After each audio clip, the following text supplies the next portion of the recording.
So here I have with me Kelvin, and we are at his home. So you're going to be getting a very, very real interview. And the whole purpose of this video is to share with you Kelvin's life story.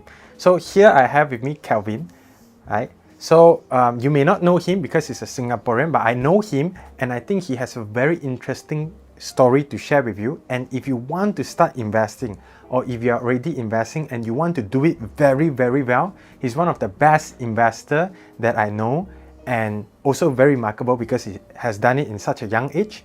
He also has a company that is training people on how to invest, and a lot of feedback I've been getting on how he's able to help his clients make more money and understand how to invest much, much better, even from people that are already investing and have been getting good results. So how are you, Kelvin? Thanks, Ming Teck, for getting me on board. Really excited and heard a lot of things about you as well. I think the reason why I would like to invite you to my home to conduct this interview as well is like I feel very comfortable with you. I feel very comfortable with what you're doing, and especially would like to support your mission to really get a lot of investment knowledge out there. So I'm ready to share my story. So can't wait. I think this will be a very exciting interview. So this is also the first time where I will be listening to a lot of the questions I'll be asking him later are questions that I myself want to know. So actually I already know him for a couple of years, but I do not know him very in depth yet, and this video interview is the opportunity. So again, my favorite question to ask someone that I think is successful is, what actually drives you to be successful? And I believe a lot of people, the success story, the hunger, the ambition, which is something that I think not easy to get, usually starts in their childhood. So can you tell us a little bit about your childhood and what propelled you to do something different? Because you're not doing something that's ordinary. So what made you different from your childhood? That would actually cause me to think back then, right? You know, like back then when I was in primary school, I was really someone that's really very cocky. I would easily get a lot of A's. I would pass my exams with flying colors. And I was born to think that I was a genius. I didn't have to put in a lot of effort to study. So in Singapore, we have this examination called a PSLE. That's called a primary school leaving examination. Okay, and if you get good marks, you go to express stream. And express stream meaning the next stage of education, you just need to take 4 years. But if you don't do well, you will go to normal academic stream, and that would be 5 years. So you have 1 extra year over there. And when I took my PSLE, I was cocky. I didn't study at all. And I thought I would do well. But unfortunately, on that day where I received my result, I witnessed my first kind of defeat in my life. I thought that I was supposed to go express, but I ended up in normal academic. I was so ashamed, I just went back home. I was crying as a young boy in this room. And I told myself, you know, like I thought I would definitely do much better. And when I went to normal academic, I went to a school that's actually quite well off. So being an outsider, from where I was, you know, I suddenly felt a sense of inferiority complex because a lot of my friends, they are wealthier than me. They visited a lot more countries than me. They had a lot more wealth as well. So as I grew up, I started to have this self-awareness, and I started to feel very inferior, you know. First time I went out with my classmates, all of them were wearing branded clothing, and I just felt like I'm just nobody, okay? But that didn't really affect me a lot until, you know, when I was much younger, something happened in my life. You know, like growing up in Singapore, just like a very typical family, not very well off or also not very poor, just, you know, okay to go by, right? But I think my family actually went through a episode whereby we were under a lot of financial stress, and at the point of time I just realized that why do we have to even go through all this stress, and why is even money a concern? And because of that kind of like affected my outlook in life, is that I felt that if I had all the money in the world, I could solve all the problems that I have. So from very young, I just wanted to run away from a lot of financial uncertainty that I was going through. I just wanted to make as much money as possible. And I also grew to be someone that's very competitive, because the fact that I had to spend an additional year in normal academic as compared to express, you know, I thought to myself as an underdog, I just want to make as much money as possible. So I guess my motivation was really from fear. I fear that, you know, one day if I do not have money, I would starve to death. Okay, I just had this painting in my mind, this visualization in my mind, and that kind of like keeps me up awake every night, and I just try to make as much money as possible. Okay, so because you tell me the story that you were having your family were having some financial stress when you were young. In that period, if you would like to elaborate more, that would be good. But in that period, have you ever felt poor before? Like, I know you don't feel rich because other people have branded things, but have you ever feel that, you know, money is not enough, that up to the point that even standard security like food could be under danger? I think looking back, my family was alright, right? So the only reason why I felt that I was insufficient because I was comparing myself with people who are much more wealthier. And I grew up comparing myself with a lot of my friends. So for example, every start of a new term, my friends would come back to school and tell me that they visited Japan, Canada, Europe, United States. And all I knew about all these countries is what I've seen in the magazine, right? I've never experienced it. When they talk about it, you know, I was just filled with a lot of jealousy, envy. Like, I wish I could have a life like that as well. But I wasn't really that poor.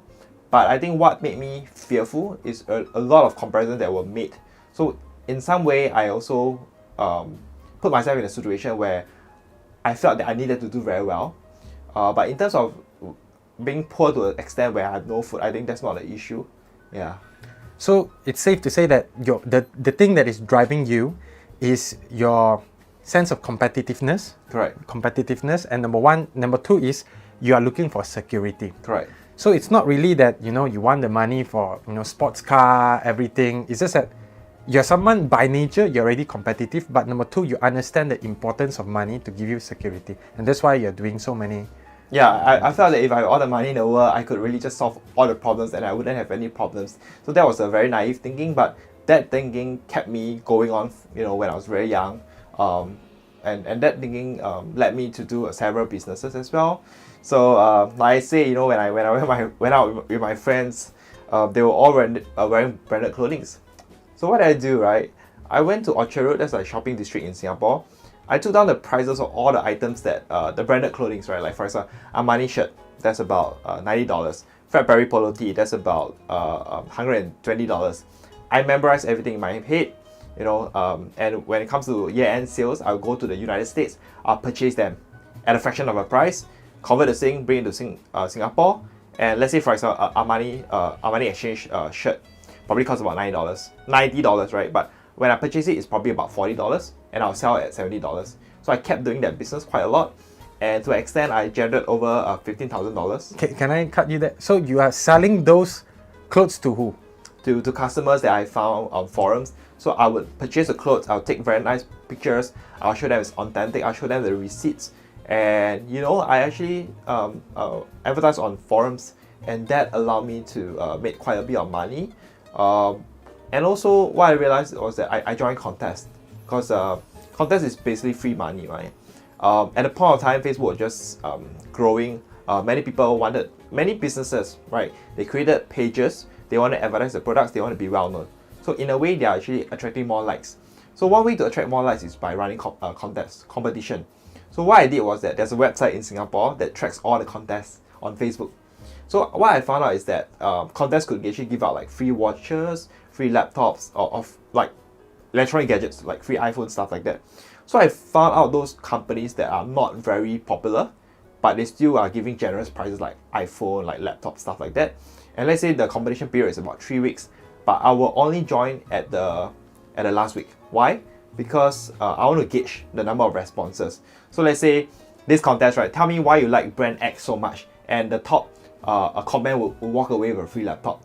So by the end, like a few days before the contest end, right, I will look at the comments. How many comments are there? If there's only 8 comments, 9 comments, then I'll go and compete with it.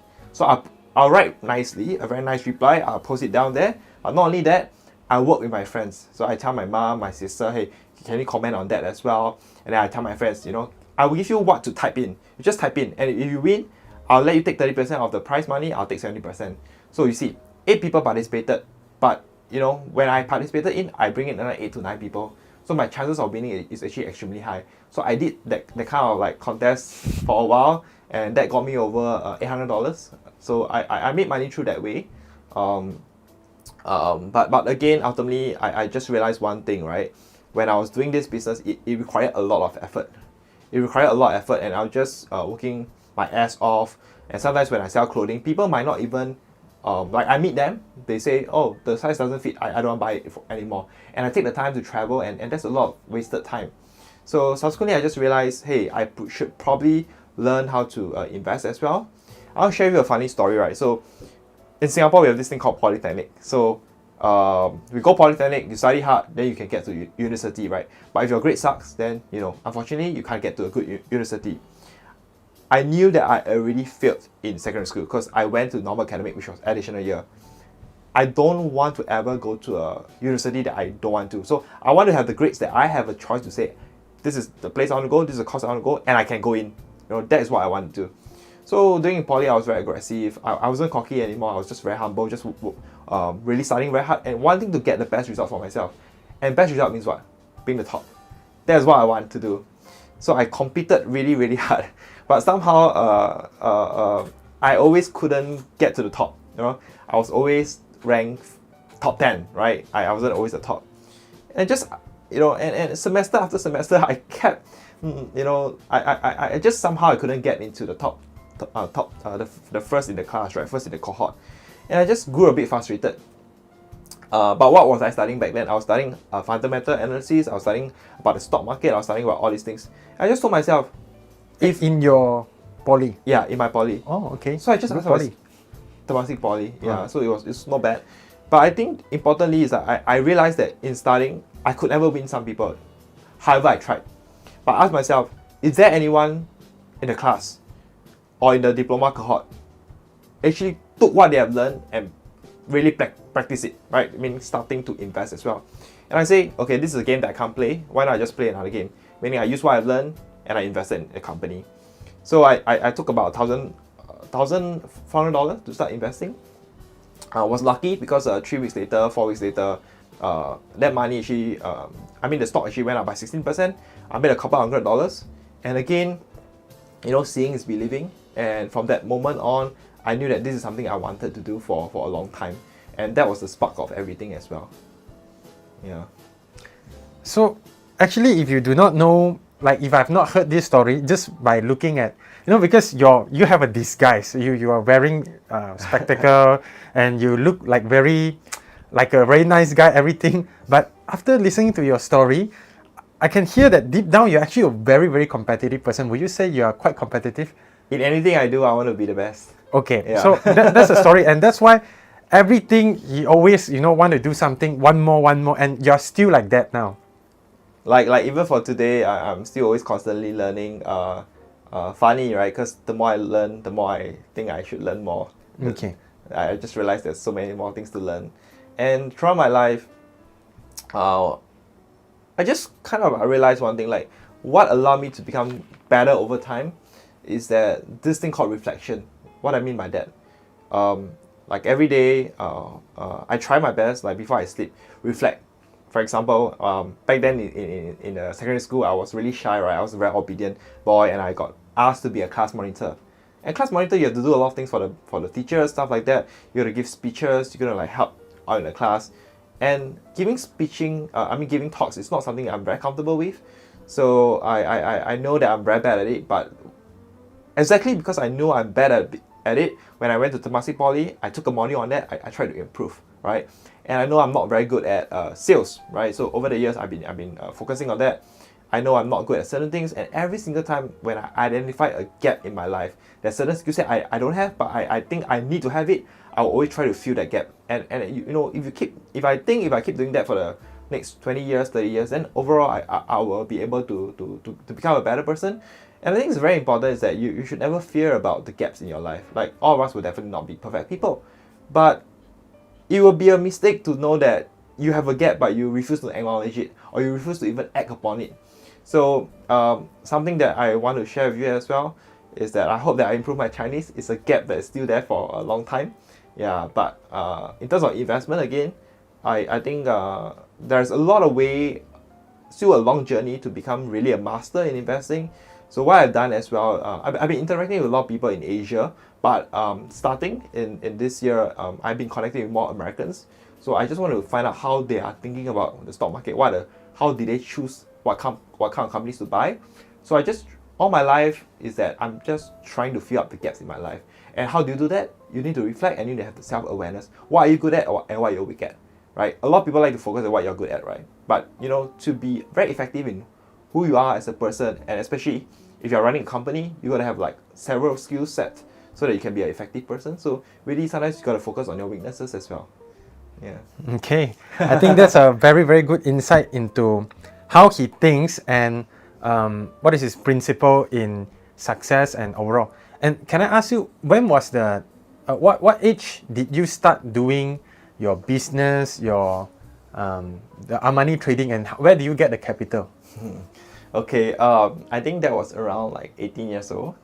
So the t-shirt business started so your first business, you started it at 18 years old? Yeah, exactly. I think the idea was just very simple. Not knowing, like, I always felt that as young people, like, if you wear a branded clothing, you would get more well recognized, you get more accepted. People feel that you belong to them, you are someone of a higher social status as well. So naturally, I just wanted to buy cheap, right? Because I'm not really wealthy back then. I can't be going to a shopping mall buying at $90, right? So that was how it is. I just realized if I go online, I buy, and even ship to Singapore, it's going to be even cheaper. So that I found a business opportunity. So you bought online, you did not go US, right? I did not go US. Okay. I just bought online, ship it back to Singapore, and just resell it. And also, how did I get my capital? I think I was pretty lucky when I was really young. I managed to get a job that pays me $11 per hour. Typically, people at my age back then would earn about $7 per hour. So I would earn quite a bit because I would volunteer to take out more work so that I work more hours, get more pay. And you see, if let's say I buy an Armani shirt for $40 and I sell it at $70, so what's my profit? It's $30. So every single time I have profits that's enough to make my next purchase, I will do it. So every single time my profits will get recycled to buy more inventory and ship it here, and the cycle keeps going on. So I used to keep a lot of inventory below my table, stuff like that. But there are some lessons as well. So for example, some brands are not like very well known. Some size you buy but you can't sell it, like L can't sell it, but M and S sells really well. So I think really in anything you do, you need to have money. And you gotta save up money because whenever a business opportunity arises, you have no money, you can't take any action. Yeah.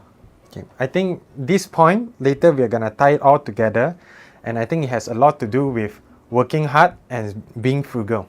Yeah, exactly. Yeah. You will see later. We'll be picking out more stories from him, and you understand why, despite being so successful, this is where we are having the interview. Like if I'm him, because I'm definitely not him, I would have splurged the money, right? So we will ask more questions on that.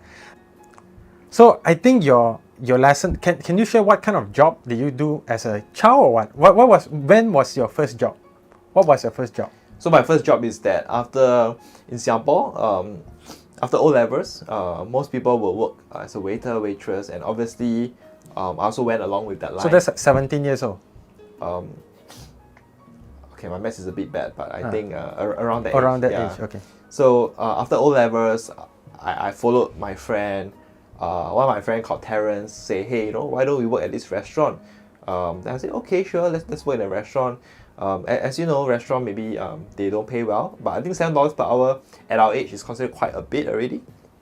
But but I just didn't like the culture. I didn't like how the trainings were being taught. And after 3 days, I do not know why and where did I get the courage. I just decided to quit. After 3 days, my first job. 3 days, I quit. Okay, and I went online. I discovered that this is a tuition startup, and they were thinking about recruiting more people to create questions for their teachers to use, like mathematics questions, stuff like that. So I was being selected, and back then I was being paid $11 per hour. So you see, if I compare my friends, I'm actually earning about $4 extra per hour. And on top of that, I think my boss was very generous. During lunchtime, she would just hand out $10 to me. And I'll just take the $10 and buy whatever lunch I want, and the change, I'll pass it back to her, but she says she doesn't want it. So I'm being paid $11 per hour, plus the lunch is covered by her. So I was just saving a huge amount of money back then. And I started the clothing business. But I think when I went to Polytechnic, okay, so just want to share, in Singapore system is like a primary school, secondary school, Polytechnic, then you go to university, right? So back then when I went to Poly, I also wanted to do very well. I got myself involved in a lot of activities. To an extent, I told myself that I should stop my clothing business because I cannot guarantee that this clothing business is going to do well. In fact, I felt that the clothing business was just a very time-consuming way to make money, but it still made money, right? But do I want to do it for long term? I say definitely no. This is not what I want. What I want is to get a good grade, go to university, get a good job. That's all I want, right?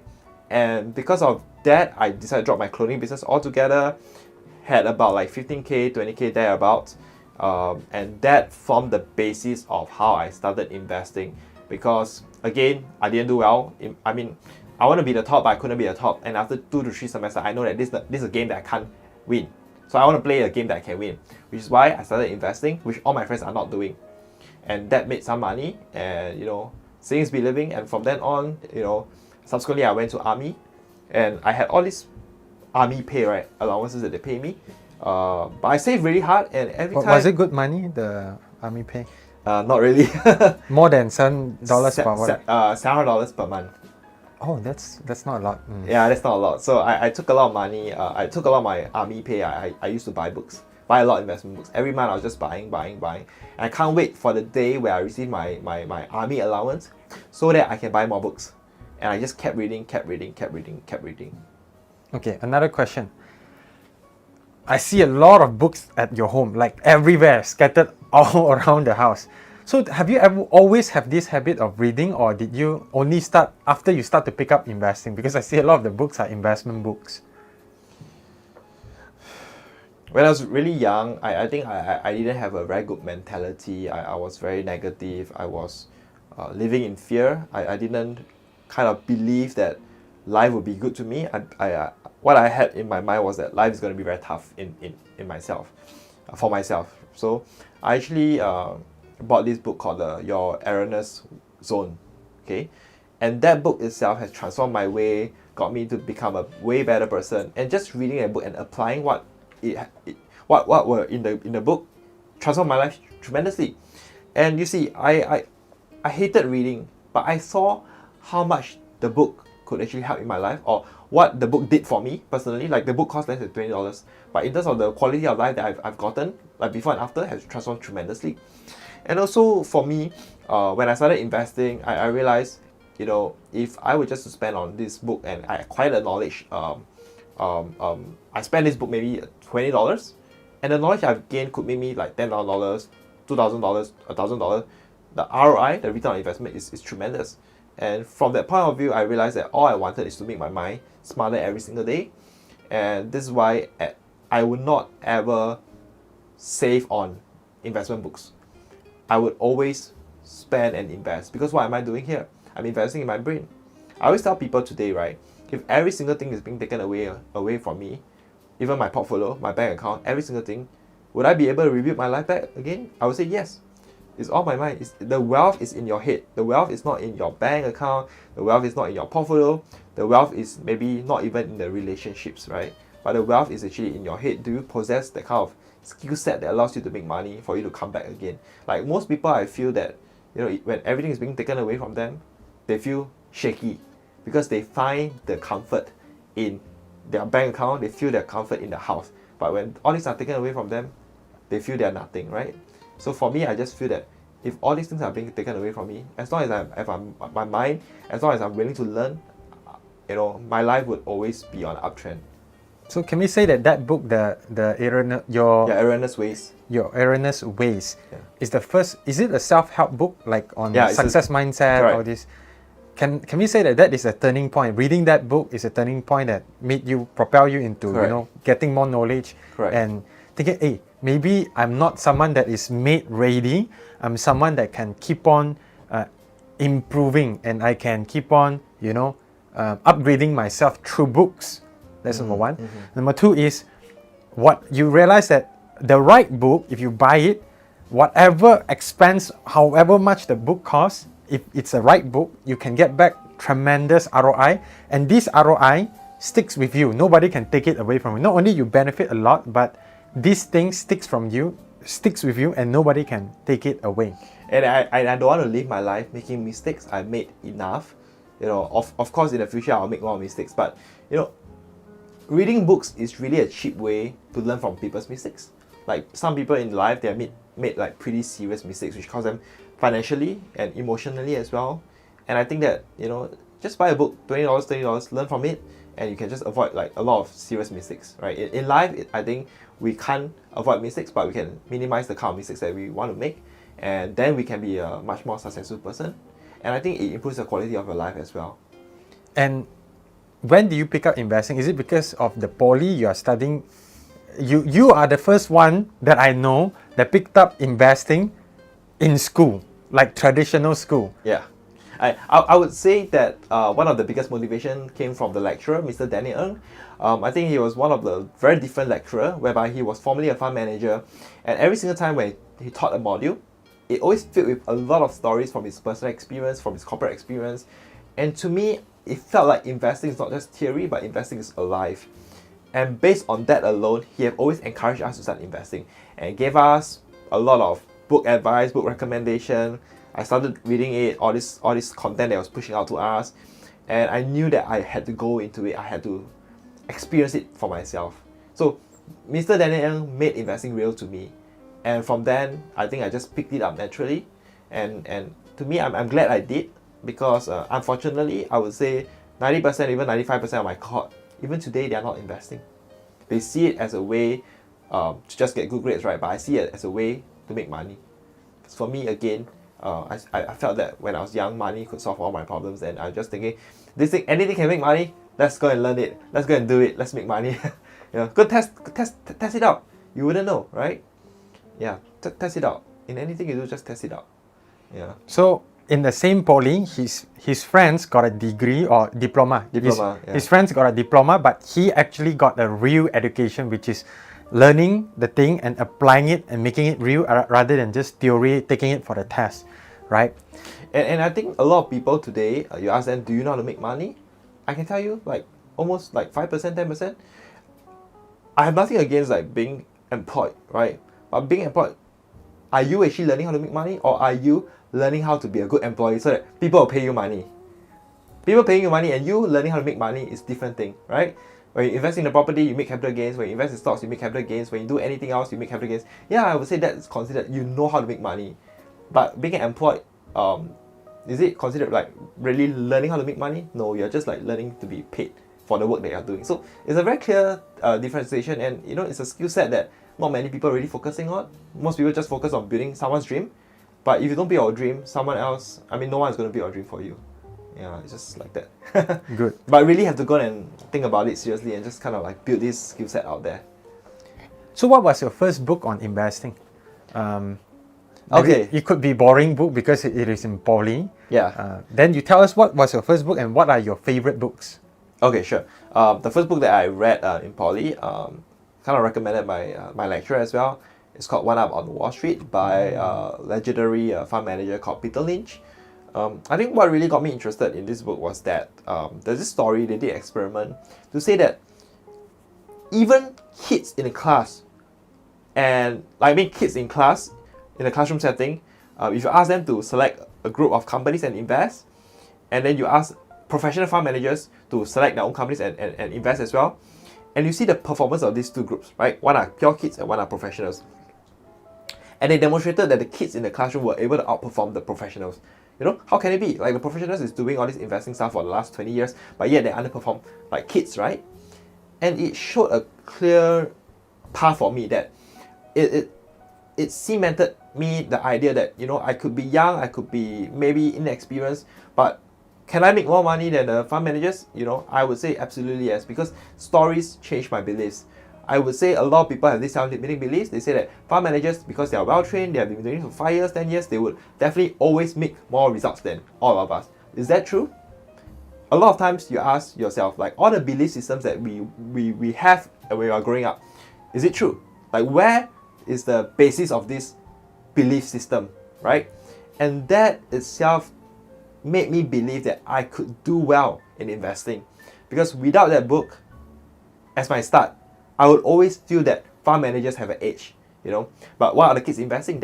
Kids are investing in things that they are buying, like Nike, right? Things that are very familiar to them. They bought into it, they make a lot of money off it as well. Whereas professional managers, they sometimes when you're smart, you try to be smarter, right? They buy in oil and gas, they buy in several companies, they buy in things that they don't even have a single clue. And here's the irony, right? Like kids know nothing, but yet they choose to buy things that they are very familiar with, whereas very smart people buy things that they don't even understand, right? So there's a problem. So again, that book made me believe in my capabilities, and even though I'm inexperienced, I can have a fair chance to succeed in investing as well. And I think that book is a very good start. Like right now, like what are my favorite books, right? Because in the last few years, probably 8 years already, that's quite long. Been experimenting with a lot of investing styles. I do turnarounds. I do buy blue chip stuff like that in the earlier days. But what I found out is that I gotta buy companies that with a growth profile, meaning they must able to demonstrate good growth. I mean like 10% or even like 30% on a year-to-year basis. I'm going for those smaller companies that have higher growth potential, and that itself, okay, that strategy alone, I think has made me over like $250,000 in the last 2 years. So this is something that I strongly believe in. So this book was, I mean, this idea, this strategy was from this book called like 100 Beggars. So 100 Beggars, this book, it kind of demonstrated one thing, right? It had a lot of examples in it and show like, you know, what over the last few years, especially in the United States, what are some companies that have grown 100 times? Like if I buy a company at $1 and it goes out $100, 100 times, right? And it started to make me believe that there's such thing as 100 beggars that really truly exist out in the world. For example, if you look at Netflix, is it a 100 beggar? Yes, it is. You look at Monster Beverage, you look at Apple, these are companies that have gone up 100 times, right? And the only reason why they could grow so fast is that the business itself must be growing. And that was the light that I saw, is that I stopped buying companies that have no growth. I only go for companies that have growth profile, and I don't buy companies above certain market cap. I only buy companies that's below 500 million. So I set a very strict criteria, and over time I became a more focused investor. Okay, so this is the first book, right, 100 Beggars. But I have a second book that I really like. It's not a very well-known book. A lot of people do not know about it. This book is called The Winning Investment Habits of Warren Buffett and George Soros. And I think there was this chapter which changed my mind. Let's see. Okay, it's actually chapter 7. It says that you call that a position.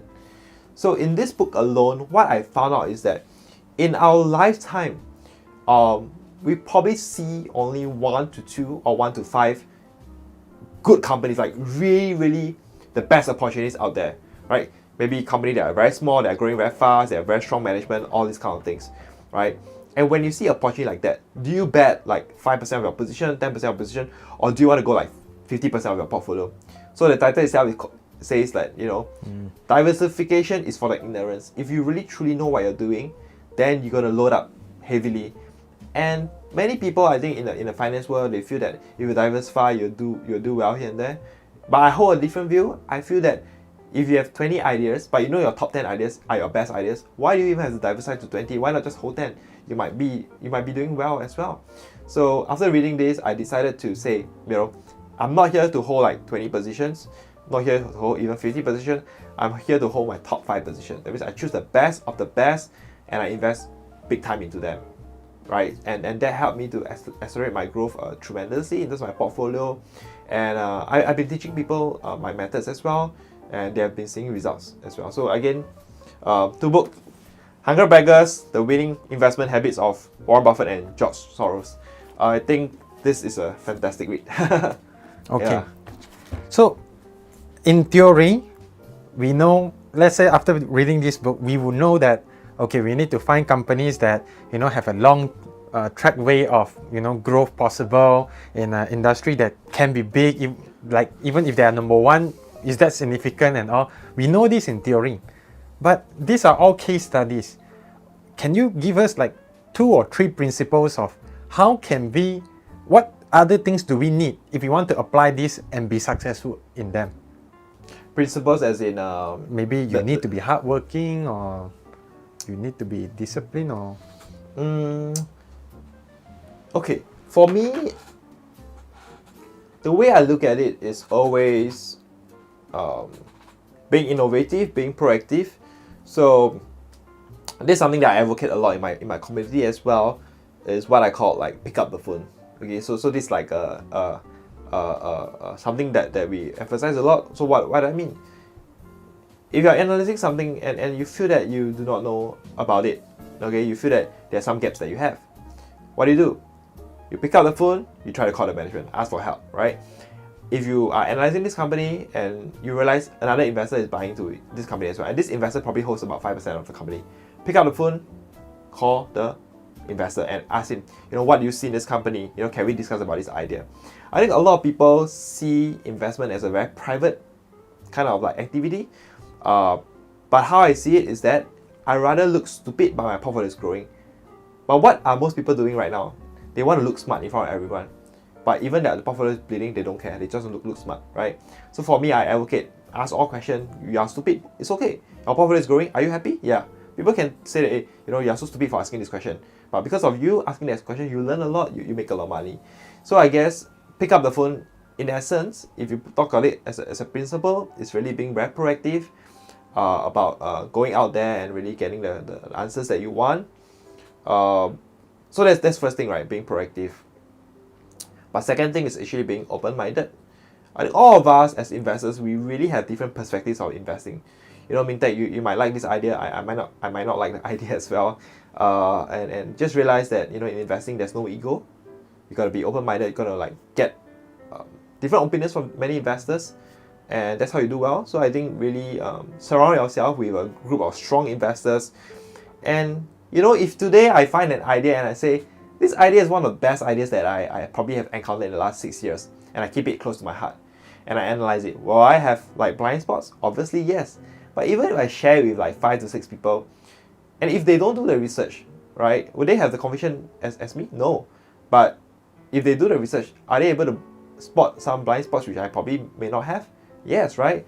And overall, your research process, your decision-making process becomes more robust, right? So 2 things, right? Being proactive by asking questions. Second is actually being open-minded. A lot of investors here today, they are not open-minded. They keep the ideas close to their heart. They don't share it out, But of course, you want to be very selective of who you want to share as well. Some people will just come to you and say, hey, I want to know what you're investing. And once they get an idea from you, they just broadcast it out to the world. Or after getting your idea, they don't kind of contribute back. So over time, you really want to see, hey, if I'm going to share the idea with this like ABC guy, right? A, B, C, like different people. Are these people really people who can value add to you back? If they are not, I'd rather not share the idea, because you did the work, you find the idea, and if you just go out there to share, then you're just leeching off your efforts, and I don't really like that. Yeah.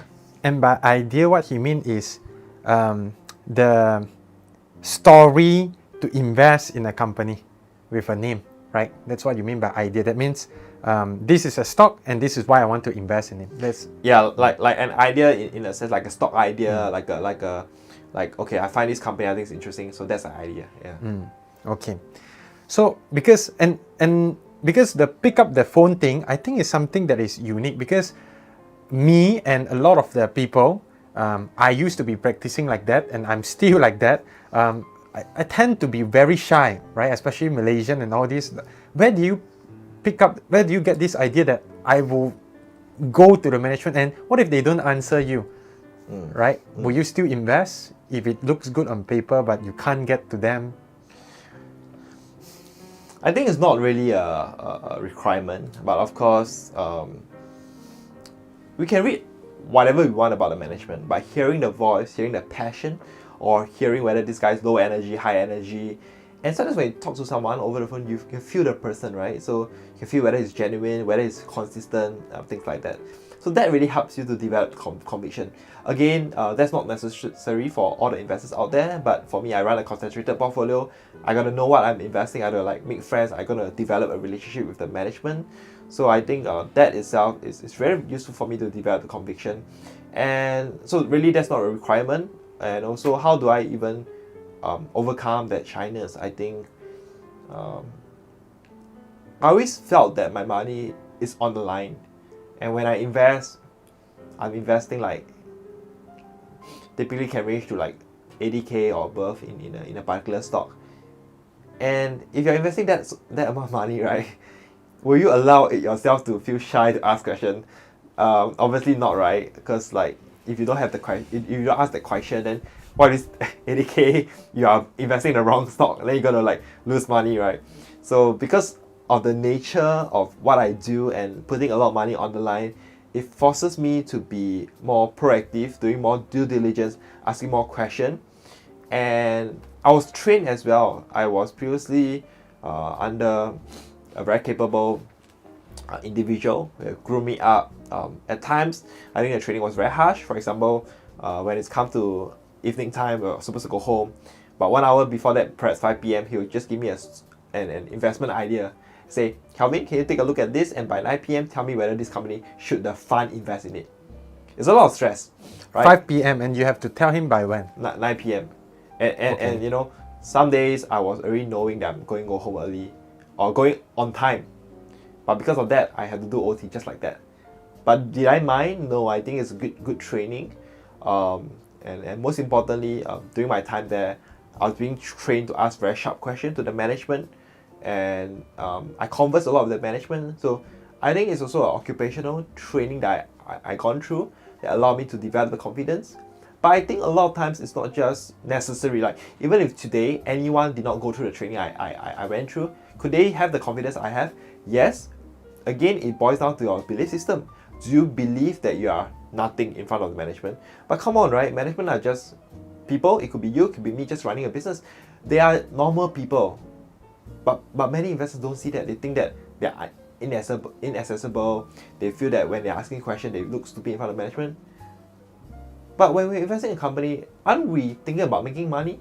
And if that phone call could make you more money, could allow you to develop more confidence, wouldn't that be worth all the trouble, right? At the end of the day, what's the worst that could happen?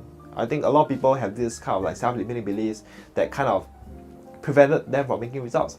I think a lot of times I'm not really exactly very smart. I was just doing the things that many people are doing, but I just had a mindset that, you know, I'm here to win, I'm here to get information, I'm here to get as much information as possible, because that allows me to piece a puzzle and the puzzle looks clearer to me. When the puzzle looks clearer to me, I'm able to develop the conviction.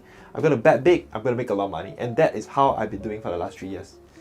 Okay, Yeah. good. So the secret, your secret that a lot of people can practice to be more proactive is put a bigger position, then the thing get real. So, you know, you will be more caring about the position, you take care of it more, you ask management and you have more breakthrough. So again, I don't think that's necessary, but if you have a small position, then you probably not want to do that. But I think it's a good experience, because if you develop a relationship with management over time, the relationship gets better. You are able to understand the management much better, and I think you put your heart at ease and make 100 bagger. That's the aim, right? So this is how this one of my hacks to know whether this company is a 100 bagger, you know. So I think sometimes I would ask questions like, where do you see the company? Where's your vision? You know, sometimes the management say, oh, we are pretty happy with what we are doing. Let's see how it goes. You know, when I hear that, obviously I'll just sell the company. Even though the numbers look good, I mean, I would sell when Price is good. The price is good, right? But when the management tell me that when the price is good, this company will be the first one that I'll sell it away. Why? The management feels complacent, right? Doesn't want to grow the company. And can the business grow well over time? When I invest in a business, I want to make like 5 times my money, right? So if I call management and say, this is just the beginning of our growth trajectory, I think there's a lot more room to grow, and this is how we're going to do it. Point 1, point 2, point 3, very clear, a lot of clarity. I'll say this guy is something that I'll keep for a long time. This is golden. I mean, for a serious investor that want to improve your RI, I don't think you can get this from any book. Can you share if it's convenient for you, can you share one or two more tips of how can you ask sharper questions to the management? I think a lot of times we live in a capitalistic world, right? So if a management makes a lot of, if a company makes a lot of money, then it would attract competitor, right? If this company is making 40% margins, well, if I think I can start a business that's similar, I want to go in, right? And if I compete with a business, the business would like to remain profitable. What will they do? They want to drop the price so that customers still buy from them, right? But overall, the margin will drop. So I will always say this, right? What can you do that others can't? You know, so that's one, right? If it's able to articulate that very, very well, and I find that, that's reasonable. That's not like bullshit. A lot of times when I hear that, they talk about doing this, doing that, but honestly, I think that's not really true. First question: what can you do that others can't? Okay. And the second thing that I would always ask, let me think. I have a couple of questions in my mind right now. I would always kind of like, again, I talk about the questions about, let me think. Wait, your question is like what, two questions or I usually ask the management, right? Okay. Or if you want to skip, we can skip also.